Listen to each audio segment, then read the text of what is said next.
Why is he praising Dick Cheney, Piers Morgan? Maybe because Dick Cheney recognizes that Trump tried to fucking insurrection. He tried to overturn the election. We see the way that our economy is in shambles. We see the way that our border is wide open. We see all these economy in shambles. In shambles. It's not just bad. It's in shambles. That's why real GDP has outpaced a pre-COVID projection. I mean, Jill Stein, it's been the presidential race this year where absolutely nothing could be predicted. It's been a roller coaster ride, the like of which we've never seen. Who knows? Maybe she could win. Did you see in Nevada, she accidentally registered as not as a candidate, but as like a ballot initiative. Eviction, can't afford their rent, 63%. Oh, they're all living paycheck. Oh, it's 63% living paycheck to paycheck. Say it. % of Americans are living paycheck to paycheck. I knew exactly what she was going to say. The median net worth of an American family is like $193K. The median American is $8,000 in transaction accounts, so like checkings and savings accounts. So clearly, probably not evidence of them living paycheck to paycheck. And then 54% of U.S. adults have 3 or more months of savings in their bank account. So First, the railroad workers to accept a contract that they had already. Oh my God! I hate when people mention a railroad thing so much, because Biden and the NLRB did like so much for unions, and like mentioning the one arguably bad thing they did. That's not the point of like George Floyd statues or anything. The point is that he was murdered by police. Was brutally murdered by a police officer who was convicted of brutal murder. And unfortunately, we saw it all on a cell phone. Otherwise, it would have probably never been reported. I can see you shaking your head there, Destiny. Yeah, this happens all the time. Whenever you debate conservatives, I mean, it's happened here, it's going to happen in other places. It'll be like, here's the standards for, Republican lawmakers, and then they'll point to like people on Twitter on the other side. Like, well, what about that person? Well, I don't remember voting for George Floyd for president or nominating him for president. The idea that that's your basis of comparison, like, oh, you got a problem with Donald Trump? Well, what about George Floyd? It's just such a hilariously telling, I think, example. Cheney backs Kamala Harris. Let's see what Piers Morgan thinks. The Harris honeymoon is over, and if you don't believe me, ask the New York Times. Its latest poll puts former President Trump a point ahead of his rival for the first time since the great replacement of Joe Biden. And that's despite 50 straight days of a Soviet-style program to rebuild the vice president as a visionary cultural phenomenon and a beacon of joy. Now, there are many possible reasons. Soviet-style program? Really? Was it really that bad? For this. One of them may simply be that ordinary Americans are getting fed up with being told the sky is green and the grass is blue. Dick Cheney is a case in point. For the past 2 decades, he's been the bête noire of American progressives, who brand him a racist, warmongering supervillain who only became vice president because the Supreme Court, ironically, stole the 2000 election. But now he's endorsing Harris, and her campaign wants you to know it's because he's saving democracy. What we do believe in is that the United States should retain its democratic foundations. And it's not just Cheney. I think there is a significant number of Republicans who say, well, I may not agree with the vice president on this issue or that issue, but I cannot support somebody who's a pathological liar, somebody who fomented an insurrection to overthrow the election return. So I applaud the Cheneys for their courage in defending democracy. Obviously, on all the issues, we have very different points of view. Well, Trump derangement syndrome is now so pervasive that Bernie Sanders, who's slightly to the left of Karl Marx, is now on network television praising Dick Cheney. He's praising Dick Cheney. Because Dick Cheney, he literally specifically said on all the issues we obviously disagree. Why is he praising Dick Cheney, Piers Morgan? Maybe because Dick Cheney recognizes that Trump tried to fucking insurrection. He tried to overturn the election. Oh, okay, sure. Her campaign said she's simultaneously the front runner with all the momentum, but also the clear underdog in tomorrow night's debate, just as she is campaigning as a, quote, new way forward, as well as a current and serving vice president. Just as her values haven't changed, but every single one of her policies seems to. Well, joining me to debate is the streamer Destiny, Javier DeRusso from Brave New, host of Emily Saves America, Emily Wilson. I'd like to welcome Jill Stein, who's campaigning for the 3rd time as the Green Party's candidate for president. Well, welcome to all. What? Why? all of you. Let me start with you, Destiny, if I can. The honeymoon was on fire for Kamala Harris. The coronation happened. The DNC convention happened. It was all going swimmingly. And you would have expected the polls to reflect this glorious few weeks. Well, it did for a while. Of Kamala Harris as the joyous, brave new way forward to save America. And yet the latest New York Times poll of likely voters nationally has Trump ahead of Kamala Harris. How can that be? We still got a lot of work to do, and I mean, the polls are all over the place. This is a historic environment for a political election. Who knows where the polls are going to be a week or 2 from now? Everything is still changing. Yeah. How important do you think tomorrow night's debate could be? I mean, the last debate ended the political career of Joe Biden. It precipitated the events that led to him quitting the race. Could this determine tomorrow night, 90 minutes of Trump v. Harris live in front of the American people and the watching world? Could it trigger effectively the end of this race? feel like debates aren't really important until they are. Historically, debates haven't seemed to move the needle too much when it comes to favorability or desire to vote for a particular candidate. But I mean, obviously in the last debate, because people had a perception about Joe Biden that seemed to be true after watching debates, that shifted the needle significantly. So, I mean, it's hard to say. It could be that tomorrow both of them do their thing. You know, Kamala gives her sassy pushback, Trump gives his normal, meandering, stupid, brainless answers, and nobody really cares much about what happens because everything goes as expected. So, or it could be that one of them has a huge, step out moment, that one of them loses their cool, and maybe that moves the needle a lot. It's really hard to say. I think making predictions in this election at this point is pretty much impossible. Well, on that, I completely agree with you. Javier, you reposted on X, day one of the Black Voters for Trump tour was a massive success. The next time the left tells you MAGA is nothing more than a bunch of old white guys, shows them this picture, the next generation of Black America will destroy the Democrat Party. And you said about Kamala Harris in August, a woman who's confident in what she stands for would be able to not only handle but address, overcome the criticism. Regardless of race, I'm pretty sure the next generation is very much not Republican leaning. But Kamala Harris doesn't have that same resilience. Not even the left will respect her after about a year, once the honeymoon of electing a black woman wears off. I mean, strong words there, but what is interesting to me is how Trump's support amongst black Americans has been consistently increasing in the last year. And you've seen it being eroded from the Democrats, which is almost unprecedented, really, in modern times. Why do you think that is happening?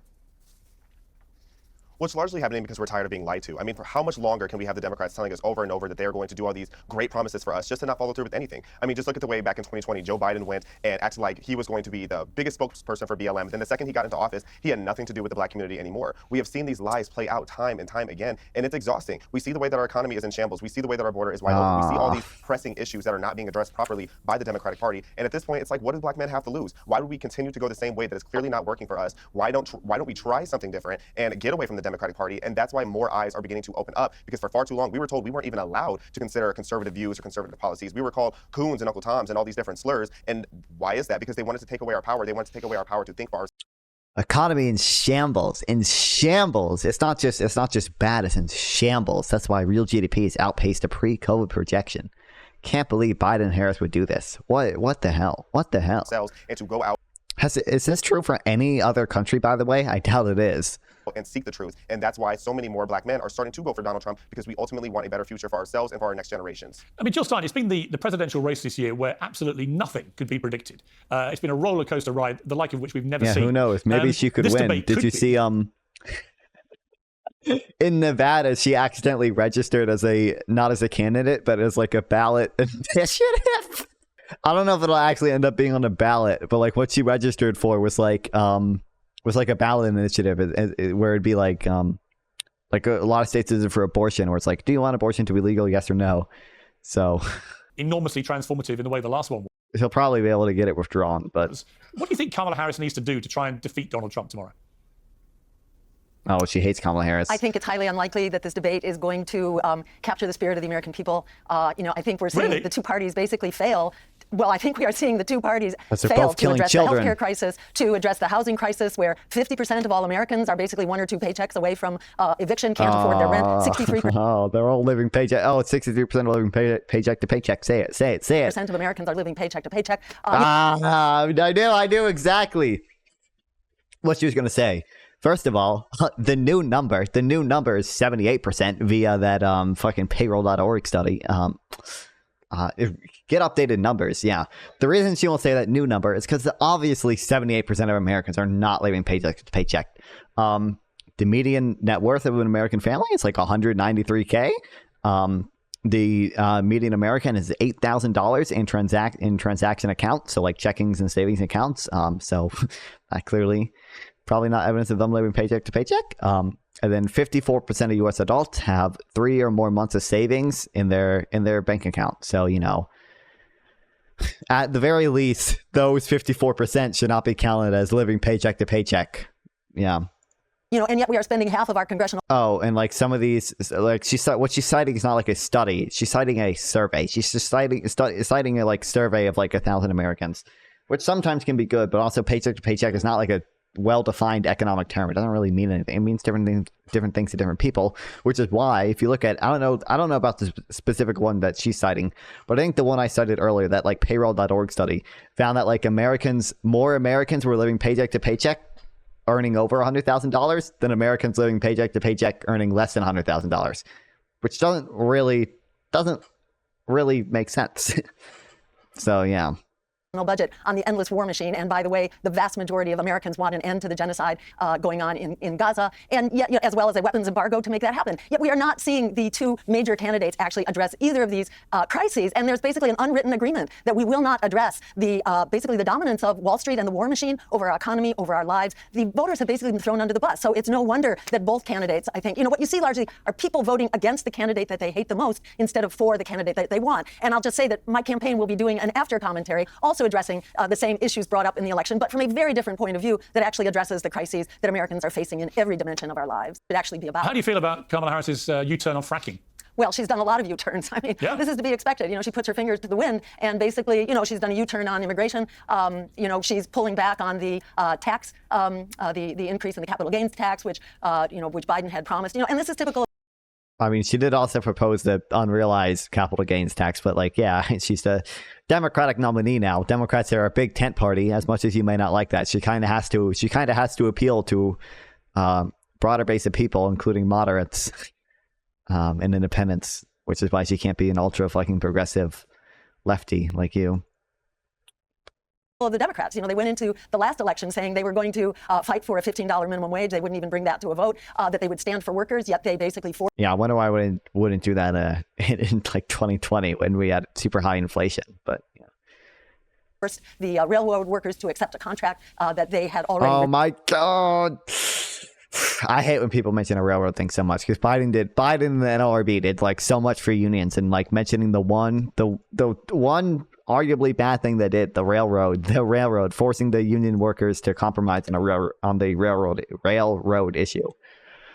Oh my God. Rejected, which created very dangerous working conditions, which laid the groundwork for the catastrophe in East Palestine. They long ago, Barack Obama was talking about the public option as an alternative so that people could actually afford their health care instead of this crisis that we continue to have to this day. Yet where was it? The public option disappeared. The supposed bulk purchasing for pharmaceuticals that would bring down that price. Well, that became 10 pharmaceuticals by 2026, where the price would be reduced. So, what we hear from the Democrats basically is a lot of lip service. From the Republicans, we really don't hear much at all. They don't even make promises. But Democrats make promises and then break them, which is basically, driving people into the arms of Donald Trump. The most spoiled elections that the Democrats ever had was 2010, following the Wall Street bailouts. While millions of homeowners got thrown out, there was the Democratic trifecta, basically bailing out Wall Street and throwing working people under the bus. That is why people are moving to the right. That is why people are so hungry for other options. As you were saying in your previous segment, what we must have is a debate. If we can't actually have a debate in our elections, when are we going to have a real debate? And you don't get that from two parties that are bought and paid for by the same, very powerful economic interests. By AIPAC. I don't disagree with you. You said it. Just want to talk about something. You posted on video on X saying morally superior liberals are I would never vote for a felon, Trump, but here's our statue of George Floyd. Another video you said about women. I'm sorry, I'm so tired of the tens of thousands online saying I'm going to vote for her, Kamala Harris, because he's going to strip away all our rights. What rights? He was already president. What rights did you lose? Zero. He's trying to protect women's rights. Now, there'll be lots of... Wow. Roe v. Wade was overturned because of the justices he appointed. He also tried to overturn an election. I mean, he failed ultimately, but kind of a big deal. Women on the left. We all do have a right to vote, and he kind of tried to subvert that multiple different ways. People say he's trying to destroy women's rights, and that the whole abandonment of Roe versus Wade after he packed the Supreme Court with conservative judges was specifically designed to remove women's rights. What do you say to that? Didn't Trump say that? Didn't Trump say specifically that he wanted to overturn Roe versus Wade? Oh boy, yeah, no. But we sent it to the states. Those two videos got a lot of feedback on. No, when I specifically asked what rights were taken away under Trump, I mean, they can't say. I don't think any of those women's rights were taken away under Trump. And now that he's agreed to not do the nationwide abortion ban, and now that he's moving forward with wanting to protect IVF, it's just one of those things they continue to say because frankly they have nothing else to say. Which they don't. She's not mentioning he flip-flopped on, right? And then he's done on abortion 10 times. These are the same women that are single voter issues. They only care about aborting children. And then when it comes to protecting women by keeping men out of sports, out of our spaces, and dangerous men out of our country, awesome. They're Every completely time. silent on. So they don't actually care about women's rights or protecting them. Once again, they don't know what a woman is, so it wouldn't matter either way. And I just think it's funny that the morally superior liberals are so quick to be like, Trump's a felon, he's a bad guy, and all these things. Yeah, and they're like, no, felons should be able to vote and do all these things. They're like, unless it's Donald Trump. But George Floyd was apparently an amazing person, so. Well, George Floyd... Is anyone saying George Floyd isn't a bit? Well, some people I'm sure say George Floyd is an amazing person. That's not the point of George Floyd statues or anything. The point is that he was murdered by police. Was brutally murdered by a police officer who was convicted of brutal murder. And unfortunately, we saw it all on a cell phone. Otherwise, it would have probably never been reported. I can see you shaking your head there, Destiny.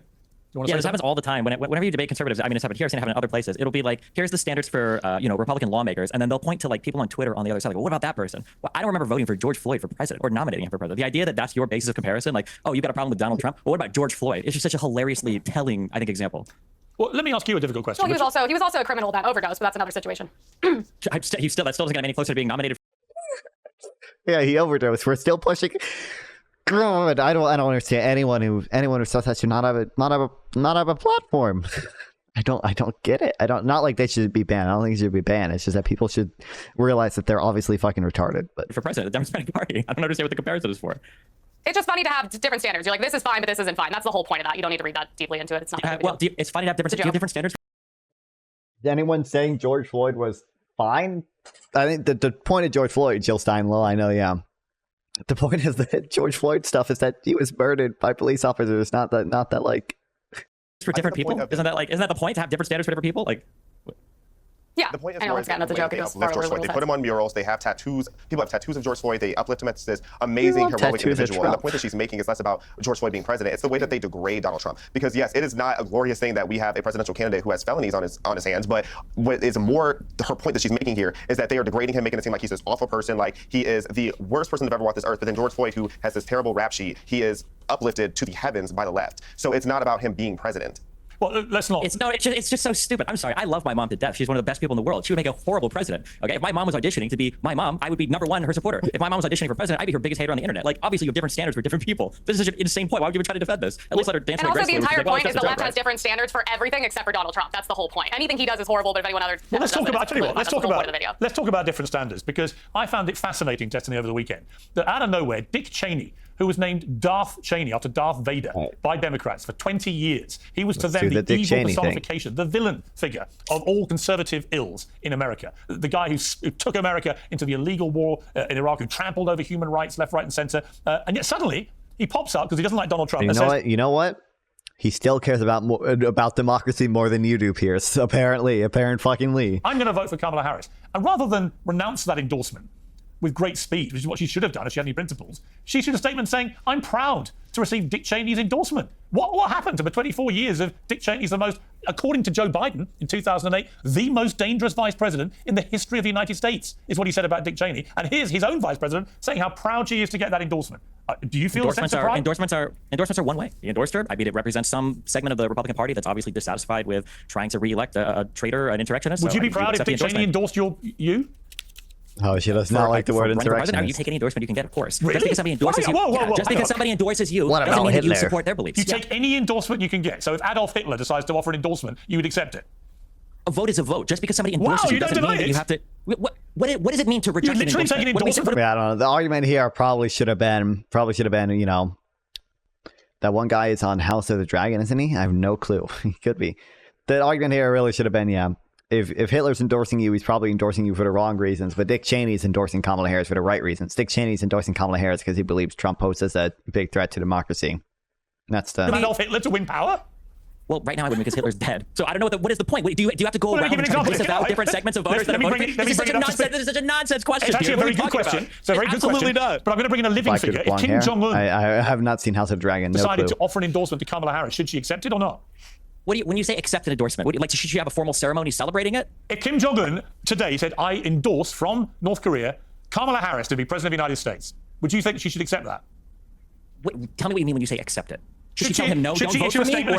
With Dick Cheney, she issued a statement saying how proud she was that he endorsed her. And that staggered me, given what a hate figure Cheney has been for 3 decades or more to liberals, progressive liberals. Here's one of the most progressive, if not the most progressive liberal Democrat nominee in American presidential history, saying how proud she is that Dick Cheney endorsed it. So my question to you was frivolous to start with. Would you accept Hitler's endorsement for a candidate? And you said absolutely. We didn't dispute it. And then you said, but he's dead. So then I said, what about Kim Jong-un or President Xi or Vladimir Putin or the Ayatollah Khomeini? I mean, at what point do these endorsements, if you accept them proudly, become actually disgraceful slurs on your own integrity? This is a nonsense question. And I remember back in 2008, I watched Ron Paul get hit with the same question. When I was a young college kid, and I used to be a libertarian. I think it was some KKK organization when they came out, they supported Ron Paul. And people were saying, Ron Paul, do you disavow the endorsement from the KKK leader? And Ron Paul said, you know what? If people want to vote for me, that's fine. I'm not going to tell people not to vote for me. Just because somebody endorses me doesn't mean that I support all the did Dick Cheney he's kind of before my time, right? Because I'm fucking 18. I wasn't paying attention to politics when he was vice president ever. But like, yeah, a lot of people don't like Dick Cheney. To that person, you would agree with that, right? No, I would I would say no. If the KKK want to endorse me, I will publicly denounce that endorsement and say I want nothing to do with it. That is called being a civilized human being. You appear, Jessica, correct me if I'm wrong, to be of the view that a really good guest for mainstream media show.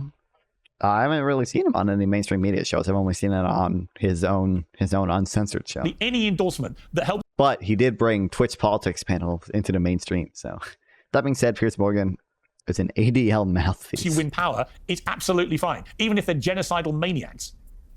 I don't know if I would consider Dick Cheney to be a genocidal maniac. He was literally wants to vote for you. He's literally if somebody wants to vote for you. If somebody wants to vote for you, this is a ridiculous. This is an absurd standard. If somebody wants to vote for you, then allow them to vote for you. If their fans want to vote for you, then allow them to vote for you. Why would you sit here and fight against an endorsement for a vote? Well, okay, let me go to somebody who actually absolute nonsense. Okay, well, I don't agree with you. I think you've just discovered you've opened a can of worms and you can't work out a way to get out of it. Let me bring in Jill Stein. I mean, Jill, if you got an endorsement from Dick Cheney or the Ku Klux Klan or Vladimir Putin, a public endorsement, what would your reaction be? I would publicly reject it, but let me say, I think more important than the endorsement is the fact that the policies of Dick Cheney, his neocon approach to our foreign policy, his endless war machine, I think he believes his very hostile, it's like fight first and ask questions later. I think that's the core of the problem right here, is that the Democrats have very much adopted the agenda of Dick Cheney and the Republican war. No. The Democrats have adopted a position of Dick Cheney? Have they? I don't know.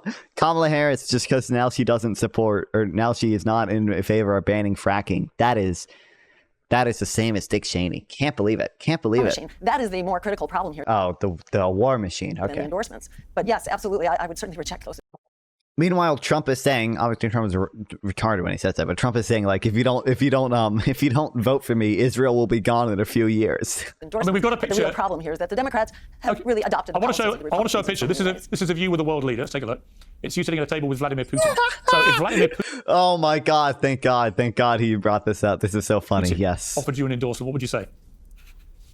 I would absolutely reject it. And I was there actually at a conference in order to challenge Vladimir Putin. Unfortunately, I didn't have an opportunity to talk with him because he sat at that table for about 10 minutes before he gave a speech in Russian. There were no introductions. There were no exchanges whatsoever, no conversations. The one person I could talk with was a former German foreign minister who was sitting to my right, Willy Wimmer. But otherwise, I was not able to talk to any of the dignitaries. The guy on my left, I thought was just Putin's bodyguard. It turned out he was like his chief of press or something like that. But there were absolutely no introductions. And by the way, the Senate Intelligence Committee investigated in detail whether there were any connections between myself, my campaign, and the Russian government, et cetera, and gave me a full exoneration and thanked me for my full cooperation. Okay. So unfortunately, that photo is used as part of the Democrats' arsenal of trying to silence their competitors. Okay, well, you've given a response to that, but let me put a quote back to you, which you... God, it's literally the horseshoe theory thing. Like, both the far left and far right are now claiming Russiagate. Russiagate is false.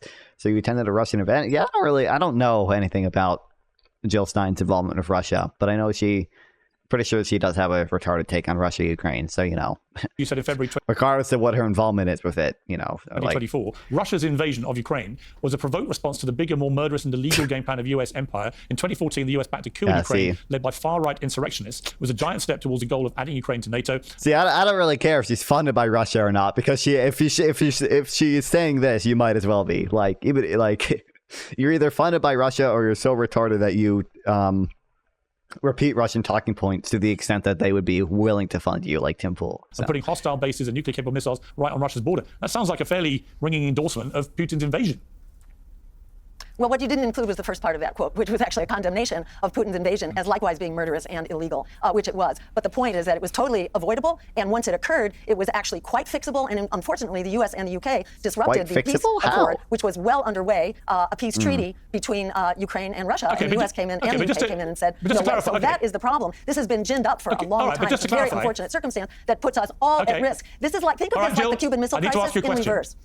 Just to clarify, when you say that the invasion was a provoked response to the bigger... She says she went there to challenge Putin and sat at a table with him, but claims she didn't get the chance, I guess. Murderous game of the U.S. empire. Do you stand by that? It doesn't matter, because her take's dumb anyway. So it's important. Let's put the Ukraine war in context of 75 regime change operations of the U.S. Absolutely. I would like to be able to... Wait, did you say 45 regime change operations? Since when? Since when are we starting that? Would you stand by that 75 regime change operations? 75? 75. Since when? Since like 1900? Are we counting everything throughout the Cold War until now? Of the U.S.? Absolutely. I would like to be able to. And she's counting Ukraine in that. And I don't think we did regime change in Ukraine. So she's probably counting a bunch of other stuff that really does not have good evidence that we were actually involved in the regime change there. Explain that statement so it doesn't have to stand as a soundbite. But absolutely, I mean, the U.S. spends more on our military than the next 10 countries combined. We spend half of our congressional budget on these endless wars. And what's going on in Ukraine basically was just the latest in a whole series of absolutely catastrophic wars that are robbing the American people blind. We're spending half of our congressional budget. The average household, according to Jeffrey Sachs, who I know is a friend of yours as well, at the University of Columbia, it's $12,000 is the cost of the endless war machine to the average American household. Now, most Americans do not. Unbelievable way to frame it. We're not even, Ukraine is like the cheapest war we've ever fought. Like, I think we've given them like less than $200 billion altogether to she's a Russian asset in her Tulsi Gabbard. Yeah. Her and Tulsi Gabbard. Yeah. It's wild. It's but like, we've given Ukraine less than $200 billion worth of equipment, which is like that's like less than we spent in like a month in Afghanistan. I think we spent $2 trillion in total in Afghanistan. This is like the cheapest war we've ever fought. We're not even directly involved. We don't have troops on the ground. Well, Jill Stein probably actually does think we have troops on the ground, but also we're giving them old equipment. Like, spoke at a CUFI. I don't know when that even is. Christians for United for Israel. Oh. Yeah, but like we're not even giving them money. We're giving them old equipment. In some cases, giving them this old equipment literally just literally saves us money. Like with like our expiring artillery shells, it's literally cheaper for us to ship them to Ukraine than to have them like dismantled and disposed of here. And yeah, a lot of it is just like old equipment. We give Ukraine old equipment and we buy new equipment. It's not like we're just giving them a ton of cash. Yeah, it's like. Know what we are paying for this and what the risks are, because as I was mentioning, this is the Cuban Missile Crisis in reverse. And you may recall. I know what you're paying for. You're paying to preserve. You know what? I'm sorry? I think you're paying to preserve freedom and democracy, which is, by the way, what America's position in the world was for many, many decades, and very successfully. I want to bring in Javier here. Well, I mean, it's no longer bring in Destiny. He knows the Ukraine talking moral mazes here. Destiny doesn't mind having endorsements from Adolf Hitler or Kim Jong-un. Jill, they're thinking that America somehow is more to blame, it seems, than Russia for the invasion of Ukraine and so on. How are we getting to these weird moral places? Why is there not just an agreed line between people of all sides that, yes, we defend freedom and democracy where we see it attacked and imperiled, and yes, actually endorsements from genocidal maniacs are not to be accepted? Because that would make too much sense, Piers. I mean, at this point, we've already seen that politics, both domestically and globally, it's all about division. It's all about getting us to point the finger at each other. And overall, it's just an L for all of society. I think you should not... Dumb thing in a couple days. And, the next speech comes out where in 18 minutes, you can't even make one coherent sentence. But I do find it interesting. Very viral clips have been going online the past 24 hours. I've been seeing an interview with Putin where he's smirking, almost laughing, saying that she should be the next president and she should win. He's basically endorsing her in this video, which I think is insane. But weirdly, the media is suppressing that story right now. So I find that interesting. Yeah, I mean, look, there's only one reason why Vladimir Putin's endorsing Kamala Harris is he wants her to be president. The only reason he wants her to be president, he thinks that she will be a weaker president of the United States than Donald Trump. Because really, he couldn't be thinking the opposite, and he's quote unquote endorsing Kamala. By the way, he was like, everyone was laughing there. Like, it seemed like he was literally making a joke. Really, he couldn't just be doing that. So dumbass people like you, Piers Morgan, say that, and then more people end up voting for Trump because they think he's better on foreign policy. Really? Is this why Russia's funding right-wing media? They gave $10 million to Tenet Media, or $9.7 million to Tenet Media for their like right-wing talking points. For all the attempts to try and frame him as Putin's great buddy and so on and so on. He's unpredictable. And I think on the world stage, I quite like that unpredictability. It seemed to keep them all in their boxes, whether it was Kim Jong-un, President Xi, Putin, Ayatollah Khamenei, they all kept in their boxes pretty much. No, they literally, what are we talking about? Iran literally attacked Saudi Arabia under Trump. In war. Kim Jong-un, literally, that's great. You have a cute little phrase of in war, but they were attacking the country with bombs, okay? I don't know what you would call that. Whatever you would call that is fine. That's congratulations, okay? Kim was still testing missiles, okay? That didn't stop under Donald Trump. The appeasements that he was making around the world towards people wasn't moving us towards peace. It was moving us towards this false sense of security because Trump was too stupid or too lazy to actually deal with any of the issues that were going on around the world. This idea that he somehow gets credit for foreign policy because he kicked the can down the road on everything, that he invited the Taliban to Doha to make an agreement cutting out the Afghanistan government, that he abandoned allies in Syria, while also bombing a Syrian airport. We say, oh, Trump was the president of peace when he was making deals in the Middle East, cutting out the Palestinians, when he was having photo ops with people like him. This idea that Trump is some great master of foreign policy is hilarious. Also, this idea that we should be talking policy in the United States instead of antics, I agree 1 trillion %. It's actually a huge problem that I have. Kamala Harris is significantly to the left of me on a lot of economic issues. We can't talk about that because the conservatives have abandoned policy since 2016. They just want to talk about whatever crazy antics Trump is up to. And the idea of making fun of Kamala Harris being unable to string together like a coherent sentence when Donald Trump gave a 3-minute rambling answer to what policy would you support to help children and to help childcare for struggling families is hilarious. Donald Trump literally can't speak. He's never put together a coherent policy thought. That's why he does 3-hour-long interviews every day with the biggest people in the country, because he can't talk. Got it. You should try actually watching one and listening to the words that he's saying instead of getting so excited that Donald Trump is watch speaking. every single one. Really, give me one coherent policy position that Trump has expanded on in the last 2 months. So out of Theo Vaughn, he didn't have one sentence in 9 hours. On all of the critical issues that the American people are demanding. You know, if you go to Kamala Harris's website, what do you find? You know, you find advertisements for, you know, for basically brand clothing and you know, mugs, coffee mugs, and so on. You will not find her policies. And likewise, in the debates. By the way, she made her policy page like, I'm pretty sure she made her policy page before. I don't know when they filmed this, but before this video came out. This came out 4 hours ago. I don't know when they filmed this, but I think they filmed these the day of. Because I think on Destiny's stream, he said he was going on Piers Morgan on Monday. I think they filmed these the day of. So, like, you know, kind of does have a policy page. I think she, look, she released it.